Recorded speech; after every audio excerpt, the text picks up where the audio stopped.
You're standing in your kitchen when the lights go out. Not the flicker kind, the dead kind. The kind where you realize the hum of civilization just flatlined and isn't coming back anytime soon.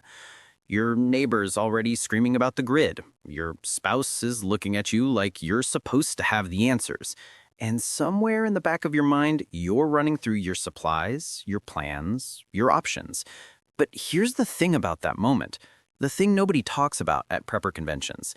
It's not your gear that determines whether you make it. It's not the freeze-dried meals stacked in your basement or the AR-15 you spent 3 paychecks on. It's what's happening between your ears while everyone else is losing their minds. The top 5% of preppers aren't the ones with the biggest bunkers. They're the ones who can think when thinking becomes impossible. And if you want to join them, if you want to be the person people turn to instead of the person curled up in the corner, you need to understand something fundamental about survival psychology. Let's look at the brutal math of a crisis. Research into survival psychology reveals a pattern that should scare you. When disaster hits, only 15% of people demonstrate effective survival behaviors. 15.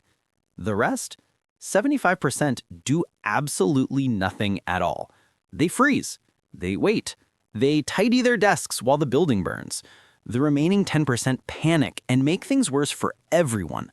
After the planes hit the Twin Towers on 9/11, survivors waited an average of 6 minutes before heading to the stairwells. Some waited up to half an hour. They sent emails. They gathered belongings. They carried on as if normal service would resume any second. Cognitive paralysis isn't a theory. It's the default human response when reality stops making sense. You think you're different? You think your 100 hours of prepper YouTube and your bug out bag make you special? They don't. Not yet. Because being prepared and being psychologically prepared are two entirely different games. So what do the survivors, that 15%, have in common? They can hijack their own panic response. When stress hits, your body floods with cortisol. Your amygdala, that ancient alarm system in your skull, starts firing. Suddenly, you're not a rational human being. You're a terrified animal. The survivors can force their prefrontal cortex, the part of the brain that actually thinks, back online. It's not magic, it's training. Research shows that things like tactical breathing, naming your objective out loud, and grounding yourself in physical sensations can reboot your thinking brain. Say your name. Say your objective. John, get to the car. That's it. It sounds stupid until the moment it keeps you functional while everyone else is melting down in aisle 6. The top 5% drill this when nothing is wrong, so it's automatic when everything is wrong. They practice controlled breathing in traffic. They visualize crisis scenarios, not to feed their anxiety, but to build neural pathways that work under pressure. Your brain doesn't distinguish between vividly imagined scenarios and real ones. That's why astronauts run simulations. It's called stress inoculation. You're teaching your brain that chaos is manageable before it actually arrives. Once you can think, the next trait is emotional regulation. The difference between someone who survives and someone who becomes a statistic often comes down to who can manage their emotions when those emotions are trying to kill them. Fear, panic, rage, despair, they're all perfectly natural and all perfectly capable of getting you and everyone around you dead. The top 5% don't suppress their emotions. That's a fast track to a breakdown. They regulate them. Big difference. Regulation means acknowledging you're scared, then choosing your response anyway. It means your hands are shaking, but you're still loading the magazine. It means you're crying while you treat the wound, but you're still treating the wound. People who believe they can manage a crisis as it unfolds report significantly fewer symptoms of post-traumatic stress. That belief that your actions matter becomes your psychological anchor. The ones who make it focus on what they can control instead of spiraling over what they can't. And yes, you will fail at this sometimes. You will freeze. The difference is whether you've trained yourself to recognize it and pull yourself back. Here's where it gets interesting. The third trait, pattern recognition. The best survivors don't necessarily make better decisions. They make faster decisions. They do it by recognizing patterns, not by slow deliberation. There's a concept called recognition-primed decision-making. It's how fireground commanders decide where to send crews in seconds. They're not smarter. They've just seen more patterns. They've built a mental library of this situation looks like that situation, so this response probably works. The top preppers build this library through study and simulation. They don't just stockpile gear. They study historical disasters. They analyze what worked and what didn't. They run mental simulations of cascading failures. What happens if the power is out for 3 days, 3 weeks, 3 months? Pattern recognition isn't about memorizing steps. It's about understanding systems.